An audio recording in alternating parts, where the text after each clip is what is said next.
Oke, selamat siang semua. Ya, kita lanjut ya pembahasan kisi-kisi mengenai UPK-nya ya, UPK matematik. Kemarin terakhir contoh soalnya itu baru sampai contoh soal 11. Ya, berarti kita lihat, kita baca yang nomor 12. Kita lihat di sini, nomor 12. Peserta didik dapat menyebutkan komplement dari hasil irisan atau gabungan dalam himpunan ya, jadi mengenai soal himpunan.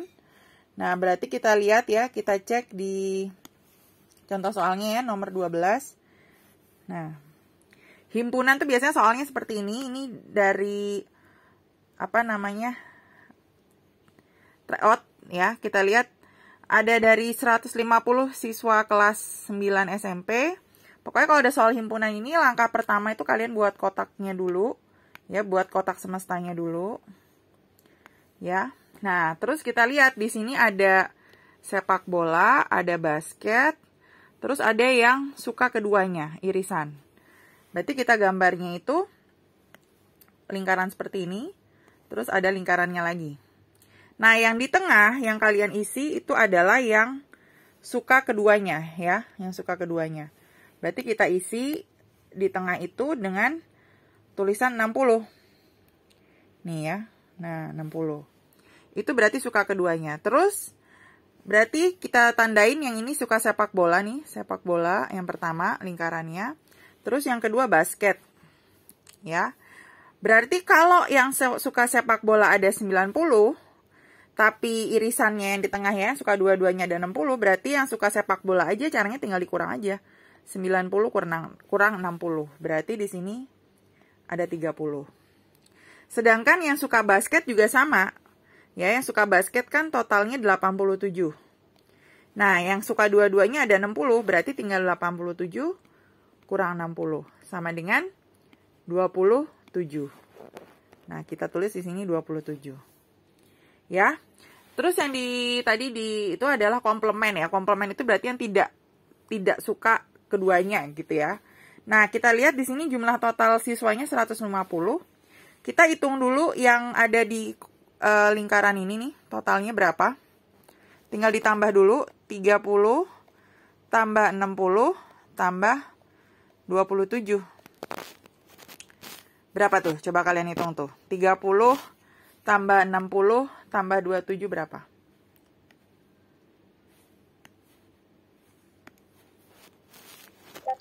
117. Nah, itu 117 itu adalah total yang suka sepak bola sama basket ya. Adalah totalnya itu sebenarnya adalah cuma 117. Nah, yang ditanyakan yang tidak senang dengan sepak bola dan basket, dari total orang siswanya itu 150. Berarti yang letaknya nanti di luar dari si lingkaran tersebut. Tinggal dikurang aja, berarti total siswanya kan 150, kita kurang dengan 117.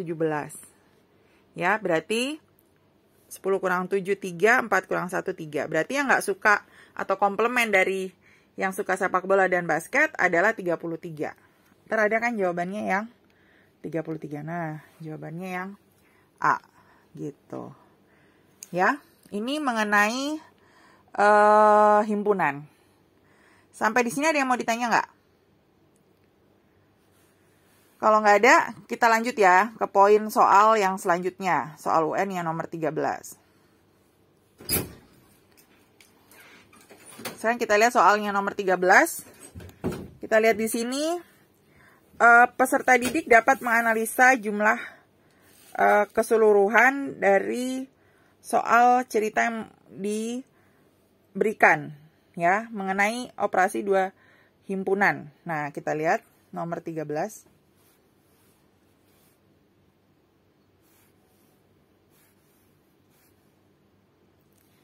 Nah, ini juga sama ya, mirip seperti yang tadi, tapi model soalnya yang soal cerita ini bukan komplement. Jadi kita lihat ini, modelnya dalam suatu kelompok siswa terdapat 8 siswa yang suka bermain musik, 12 siswa yang suka menyanyi. Ya, jika keseluruhannya 14, maka yang ditanya justru yang suka dua-duanya. Beda sama tadi ya, kalau tadi komplement itu yang nggak suka. Ini sama aja, kita buat juga sama kayak tadi. Kita buat kotak, ya, kotak himpunannya dengan lingkaran di tengah, ya kan. Terus habis itu kita lihat ada keseluruhan orangnya 14, 8 siswa suka musik, 12 siswa suka menyanyi, yang ditanya yang suka keduanya, gitu. Nah, kita lihat dulu, ya, yang suka musik 8, yang suka menyanyi 12. Berarti kita tambah dulu, ya. Yang suka musik itu 8. Terus yang suka nyanyi, ya. Yang suka nyanyi itu ada 12. Berarti kalau totalnya itu 20. Padahal jumlah siswanya cuma 14. Berarti kan ada yang suka dua-duanya. Tinggal dikurang aja. 20 kurang 14 sama dengan 6. Berarti yang suka keduanya itu ada 6 nih yang di tengah. Nah, kita udah dapet jawabannya 6. Tapi kalau kalian disuruh soalnya beda lagi, misalnya, berapakah orang yang suka musik aja? Misalnya ini musik, ini nyanyi. Berarti yang suka musik aja karena totalnya 8, 8 dikurang 6, 2. Sedangkan yang suka nyanyi aja berarti karena 12, 12 tinggal dikurang yang tengah 6. Berarti 6 gitu, ya. Pas kamu hitung total siswanya 14, pasti 2 tambah 6 tambah 6 sama dengan 14. Udah dapet jawabannya 14 gitu. Oke, ya. Ini soal nomor 13. Ada yang mau ditanya? Oke, kalau nggak ada, nanti kita lanjut lagi ya ke yang contoh soal yang nomor 14. Nah, nomor 14 itu, kalau kalian baca ya di kisi-kisi itu adalah mengenai, dia nanyanya nanti lamanya orang menabung, ya, dengan diketahui bunga tertentu di dalam suatu bank. Nah, kita lihat, ya, Bu Ani menabung uang Rp 800. Ini soalnya dari tryout ya. Menabung uang 800.000 dengan suku bunga tunggal 9% setahun. Tabungan saat diambil sebesar 920.000. Yang ditanya lamanya Bu Ani menabung adalah. Nah, berarti kita cari dulu bunganya ya. Bunga dari setelah dia menabung. Kita tulis dulu bunga. Caranya itu adalah yang diambil 920.000 dikurang tabungan awalnya, yaitu 800.000. Ya, berarti bunganya itu dia udah dapat 120.000. Nah, baru sekarang kita masukin ke rumus bunga. Waktu itu kan udah pernah Miss kasih tahu ya, rumus bunga. Berarti rumus bunganya adalah 120.000 itu, ya, sama dengan, caranya tinggal si bunganya setahunnya berapa? 9%, berarti 9/100, gitu kan. Nah, kita kali dengan jumlah bulan yang dia tabung, ya, berapa bulan, kita kan nggak tahu, kita misalin X, karena ini bunganya tahunan, setahun, berarti 1 tahun itu berapa bulan? 12, berarti X per 12. Nanti kita kali dengan jumlah tabungan awal. Jumlah tabungan awalnya Bu Ani kan 800.000. Nah, nanti kita tinggal mencari X-nya. Nah, kita coret yang bisa dicoret nih. Ini kayak, ya, ini 3 nih. Kita coret. Ya, terus ini 2 nih. Nolnya 2 nih, kita coret sini.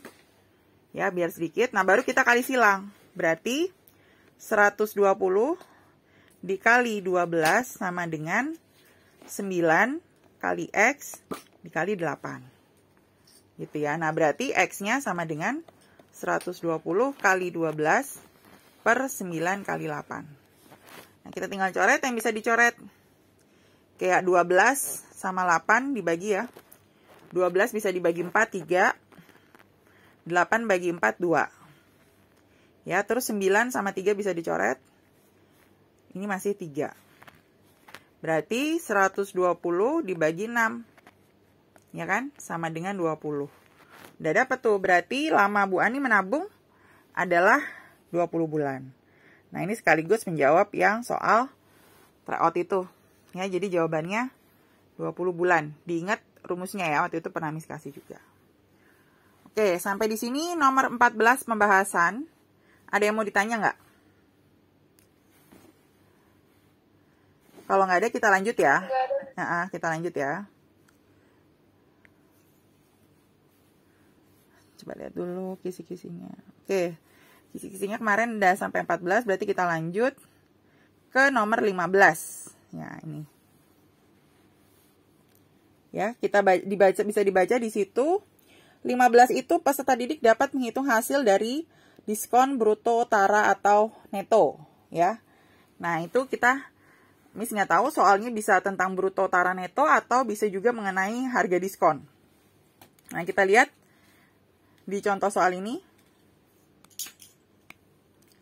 Nah, kalau bruto itu adalah berat kotor ya. Berat kotor itu artinya beratnya si produk, misalnya ada beras. Ya, misalnya dibungkus dengan karung. Ya, jadi kalau bruto itu adalah berat berasnya dicampur dengan karungnya. Nah, kalau tara itu adalah si yang nggak dihitung ya, kayak kemasannya. Sedangkan neto itu adalah berat bersih. Ya, benar-benar si berasnya aja gitu misalnya yang tadi contoh.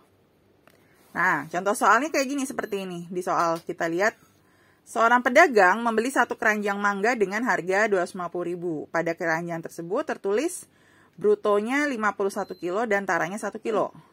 Pedagang tersebut menjual mangga dengan harga 10.000 per kilo. Jika semua mangga terjual, maka keuntungan yang diperoleh pedagang berapa?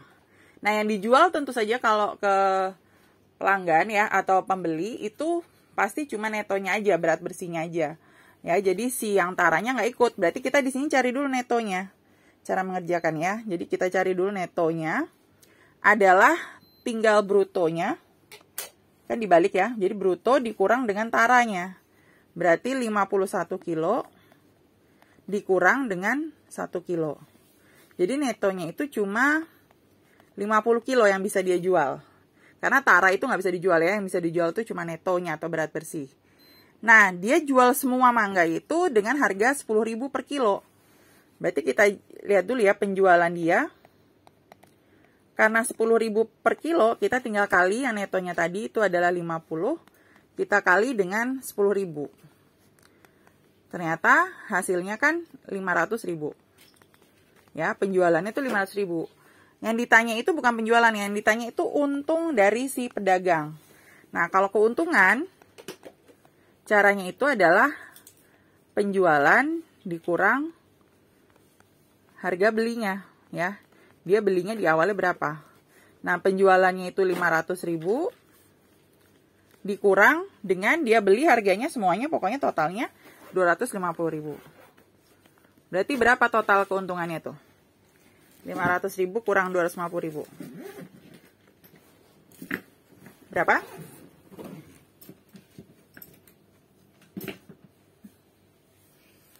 Ayo, ada yang jawab? Berapa tuh? 500.000 dikurang 250. 250.000. Iya, 250.000. Nah, itu untungnya. Ada kan jawabannya? Adalah yang 250.000. Nah, itu kalau soalnya mengenai bruto, tara, dan neto. Nah, tapi gimana kalau soalnya kan kita nggak tahu ya. Dia bilang bisa tentang bruto, tara, neto, atau dia bilang tentang diskon. Nah, kalau diskon, nih contohnya nih ya. Maya membeli baju dengan menerima diskon 15%. Sehingga hanya membayar 170.000. Yang ditanya harga baju sebelum diskon. Berarti harga awal nih. Sebelum diskon berapa? Nah, ini kita misalin. Jadi rumus diskon itu, seperti yang Miss tulis di sini ya. Adalah ya harga awal dikurang dari persen diskonnya ya. Persen diskon. Dikali dengan harga awal sama dengan harga diskon. Jadi kalau kita misalin harga awalnya X ya.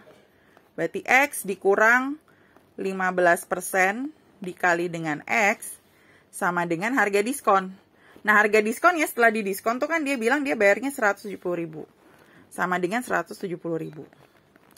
Nah, kalau persen itu biasakan ganti aja ke dalam bentuk desimal. Jadi kayak 15%. Itu berarti 15 bagi 100. 15 bagi 100 kan 0,15. Berarti kita bikin di sini X dikurang 0,15X sama dengan 170.000. Ya. X itu berarti kalau nggak ada angka depannya itu artinya di angka depannya 1. Berarti tinggal 1 dikurang 0,15. Itu kan berarti 0,85. Ya, sama dengan 170.000. Nah, berarti X-nya tinggal dibagi aja. 170.000 dibagi dengan 0,85. Nah, nanti kalau kamu hitung 170.000 dibagi 0,85 itu sama dengan 200.000. Nah, gitu ya. Jadi itu mencari harga awal. Ya udah, berarti harga awal dari sebelum diskon adalah 200.000. Nah, ini contoh yang nomor 15. Oke, sampai di sini ada yang mau ditanya nggak? Nggak ada ya. Kita lanjut lagi ke kisi-kisi untuk nomor 16. Kita baca dulu kisi-kisinya. 16. Peserta didik dapat menguraikan relasi dari himpunan 1 ke himpunan 2 dengan menggunakan himpunan pasangan berurutan. Nah, ini mengenai fungsi relasi ya. Nah, kita lihat contohnya di page selanjutnya. Nah, ini contohnya ya. Misalnya dikasih tahu nilai K adalah 3, 4, 5 dan L 1, 2, 3, 4, 5, 6, 7. Himpunan pasangan berurutan menyatakan relasi 2 lebihnya dari himpunan K ke L. Gitu. Nah, berarti kalau kita lihat K itu kan 3, 4, 5 nih. Pertama kita lihat 3 dulu ya. Nah, berarti untuk si L menyatakan 3, 2 lebihnya dari himpunan K ke L. Berarti 3 itu 2 lebihnya berarti dia itu lebih 2 kan. Berarti caranya tinggal dikurang. 3 dikurang 2 dibalik. Ya kan? Jadi 3 dikurang 2 kan 1. Sama yang ke 2 juga, yaitu angka 4 nih. Ini untuk si K ya. Jadi si K-nya dulu. 4 itu berarti 4 dikurang 2 sama dengan 2. Kalau 5 itu sama dengan 5 dikurang 2 sama dengan 3. Berarti himpunannya nanti adalah 3,1 terus 4,2 dan 5,3 gitu. Nah, nanti jadi bacanya gini kan. Misalnya kan 3 itu 2 lebihnya dari 1. 4 itu 2 lebihnya dari 2. Maksudnya 4 itu lebih banyak 2 poin gitu ya. Kayak 5, 2 lebihnya dari 3. Nah, gitu ya. Jadi caranya kamu harus bisa baca dari sininya. Ya, jadi dari K ke L. Ya udah, berarti jawabannya mana tuh? 3,1. Ini kan jadi 3,1, 4,2, 5,3. Berarti jawabannya mana? A, B, C, D. Yang mana? C. C. Iya. Gitu. Ini kan contoh soal ya. Ini kan bukan soal yang keluar nanti UN. Tapi bisa aja nanti soalnya diganti. Misalnya 3 lebihnya. Berarti caranya 3 dikurang 3. Kalau kurangnya misalnya 2 kurangnya dari. Kalau 2 kurangnya dari berarti dibalik. Jadi ditambah. Gitu ya cara membaca relasi himpunan. Nah. Sekarang kita lihat ini soal yang nomor contoh yang untuk nomor 17 dan 18 ya adalah mengetahui nilai dari suatu fungsi pada persamaan kuadrat. Ini ada 2 nomor ya sama gitu. Nah, ini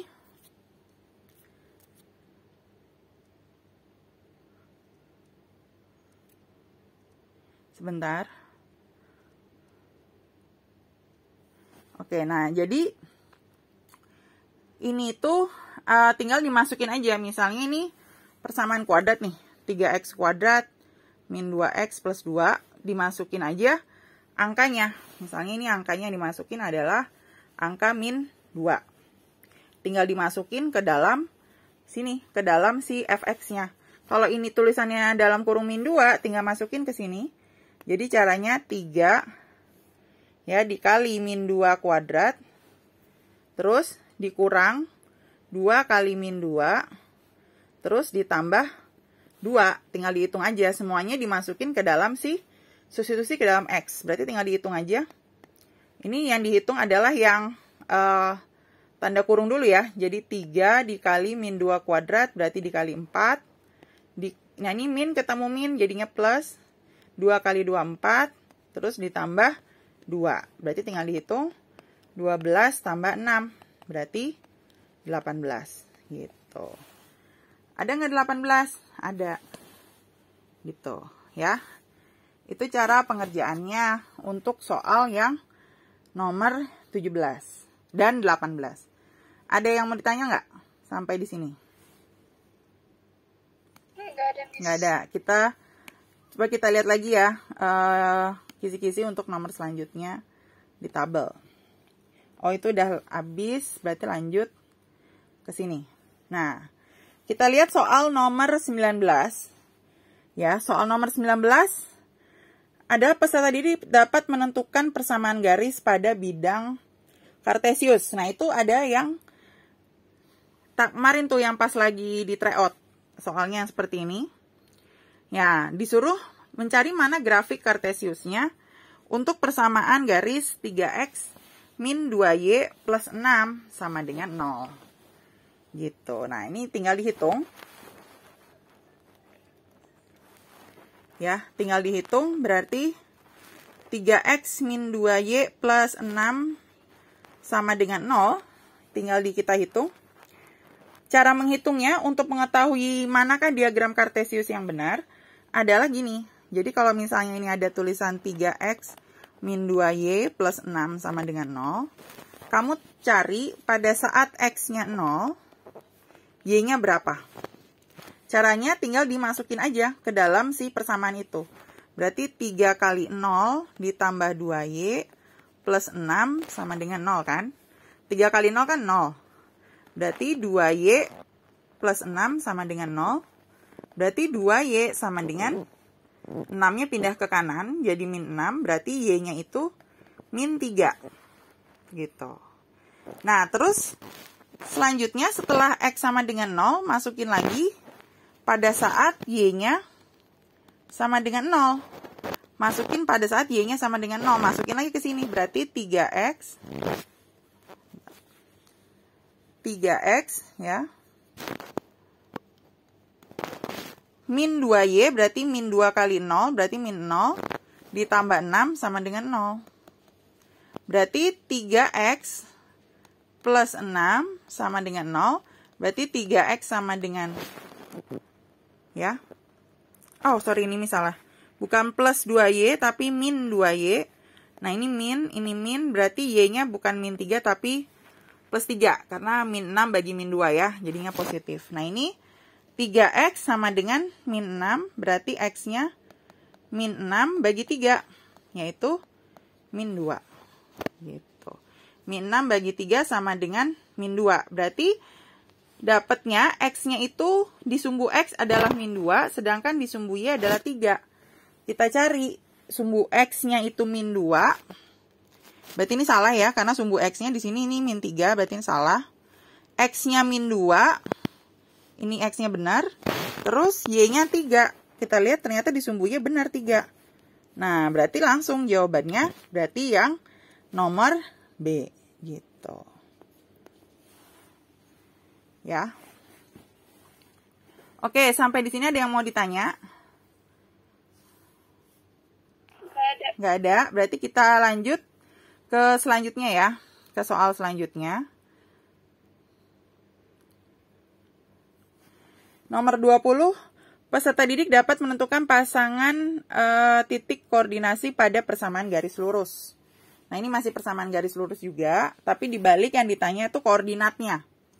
Gitu. Ini caranya sebenarnya mirip sama yang tadi, cuma ini modelnya nggak model kartesius. Yang ditanya koordinat titik potong misalnya terhadap sumbu x. Kalau terhadap sumbu x berarti artinya y-nya 0. Gitu. Kalau terhadap sumbu y berarti x-nya 0. Tinggal masukin aja ke dalam persamaan ini yang di atas. Berarti 5 kali 0, 5y kan, ditambah 6x min 12 sama dengan 0. 5 kali 0, 0. Berarti 6x sama dengan min 12-nya pindah jadi 12. X-nya sama dengan 12 bagi 6. 12 bagi 6 adalah 2. Ya kan? Berarti udah dapat tuh. Titik potong terhadap sumbu X adalah 2,0. X dulu yang ditulis baru Y. 2,0 ada nggak? Ada.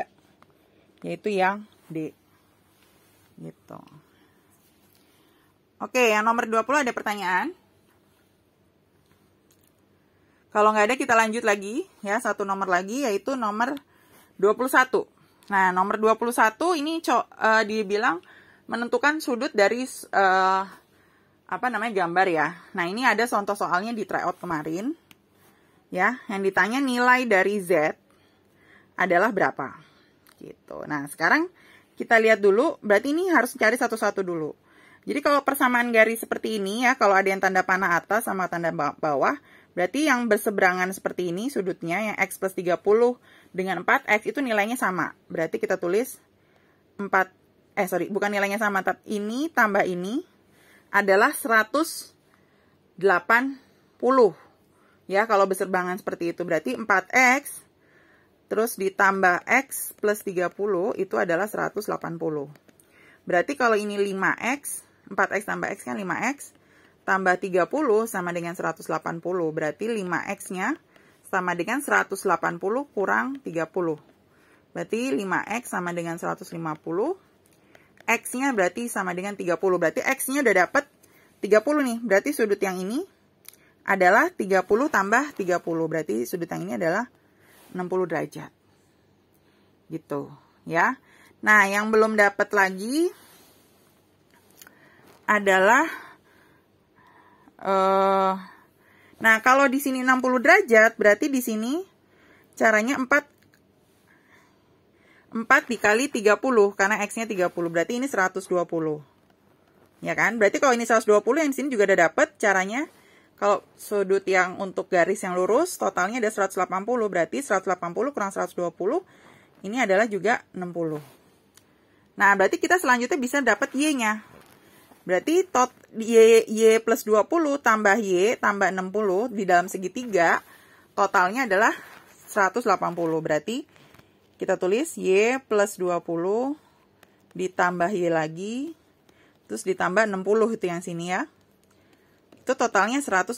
Berarti 2Y plus 80 sama dengan 180.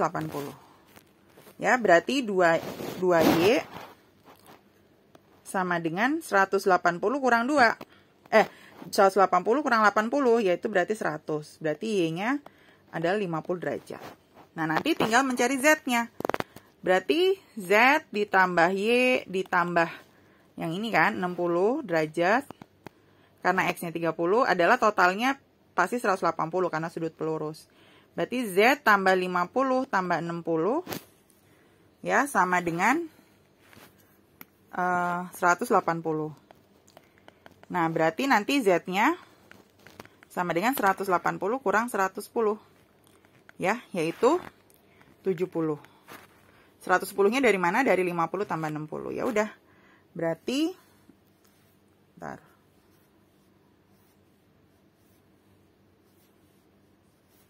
Nah, ya berarti udah dapat Z-nya 70. 70 ada kan? Jawabannya yang B. Gitu. Oke, sampai di sini ada yang mau ditanya? Oke, kalau nggak ada berarti pembahasannya sampai sini dulu. Nanti minggu depan masih ada kesempatan lagi kan? Ya, buat bahas sisa dari kisi-kisinya. Sampai di sini dulu. Selamat siang semua.